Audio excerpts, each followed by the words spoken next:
Hello guys, hello. This is for Sagittarius. Okay, Sagittarius, welcome dito sa aking channel, Kapalaran 888. Welcome. Alamin natin kung anong messages, vibration, gabay, energy para sa lahat ng Sagittarius. This is general weekly tarot reading, guys. So, tingnan natin, Sagittarius, kung ano ang message na para sa'yo. So, number 8, this is coffee, and number 14, which is number 5. Okay. Sagittarius, comment down below. Trabaho, relationship, pamilya, ano man to, spiritual. Sinasabi ng barahan na to, na if ever lang, okay, in terms of relationship, yung Sagittarius na silosa, ngayong linggong ito, mapapatunayan mo na wala kang rason para magselos. Okay? Sinasabi ng barahan na to na anuman ang naiisip mong negatibo, lalo na sa relationship, lalo na sa trabaho, or alam mo yung mga Sagittarius na nakakaramdam ng anxiety and depression, sinasabi ng barahan na to na posibleng matapos na yan eh. So, merong clarity, meron kang mararamdaman na parang awakening eh, na mararamdaman mo na ay, hindi naman pala talaga ako dapat magselos, hindi naman pala ako dapat mag-isip ng negative, wala naman palang dapat na isipin na masama. Okay.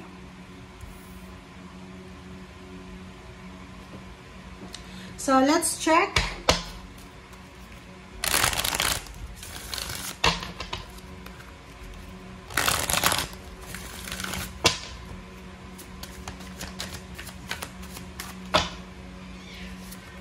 Okay, 0 new beginnings. Ang sinasabi ng barahan yan, Sagittarius na yon. So, may mga relationship dito na dumaan sa problema.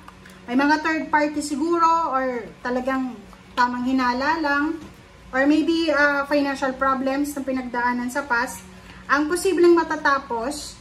And meron ditong new beginnings na magsisimula. Kung baga may magsisimula. Ibig sabihin yan, may relationship na posibleng magkabalikan, may nawala ng trabaho na posibleng babalik sa kanyang pinagtatrabahuhan, or posibleng nawalang pera na posibleng bumalik sa kanya. And meron din dito na posibleng mga Sagittarius na nawalan kayo ng interest, ng motivation, na posibleng bumalik ulit. Okay. So, awakening ancient wisdom. So, yun. Dito sinasabi ng baraha sa'yo, Sagittarius, na talagang may awakening ka. Sa linggong ito, makakaramdam ka ng sobrang kaligayahan. Sobrang happiness, sobrang satisfaction, sobrang mararamdaman mo sa linggong ito na lahat ng wini-wish mo, lahat ng gusto mong mangyari sa buhay mo ay nangyayari na, or mangyayari na. Kung parang, di ba yung pakaramdam natin na, ramdam nyo ba yun, na minsan, parang pakiramdam natin na may parating sa atin eh.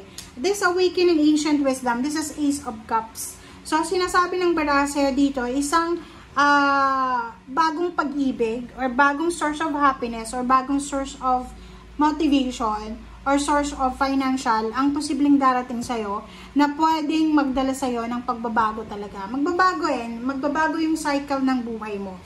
Alright? Okay, so let's check. Sinasabi ng baraha sa'yo, this is closure. Kasi yung coffee na yan, it's a message na sinasabi na may magta-transform sa buhay mo.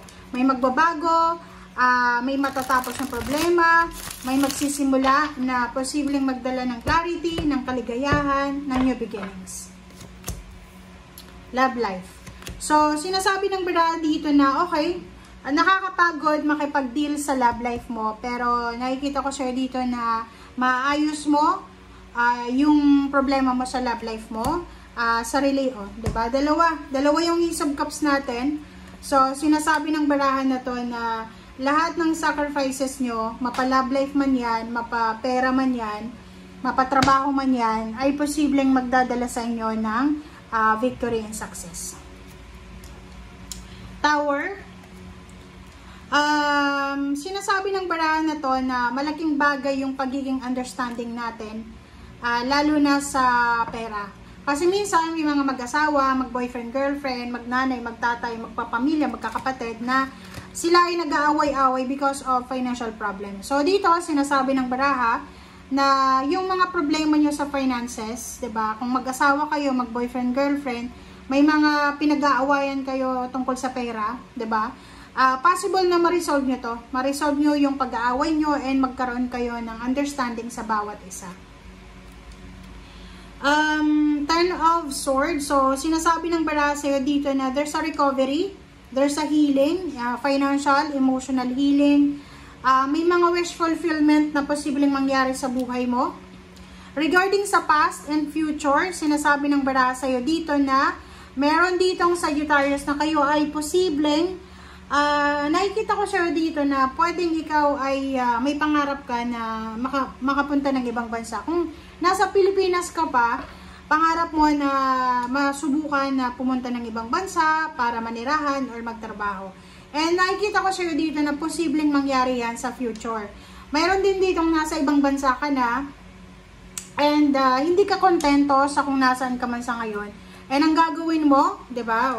Pwedeng magte-training ka, language training, pwedeng maghahanap ka ng mga tao na pwedeng makatulong sa'yo.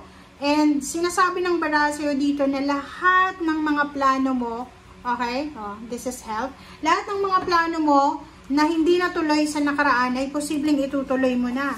Like yung iba, diba? May mga Sagittarius dito gusto niyang magpa-enhance ng kanyang physical body, physical features, diba?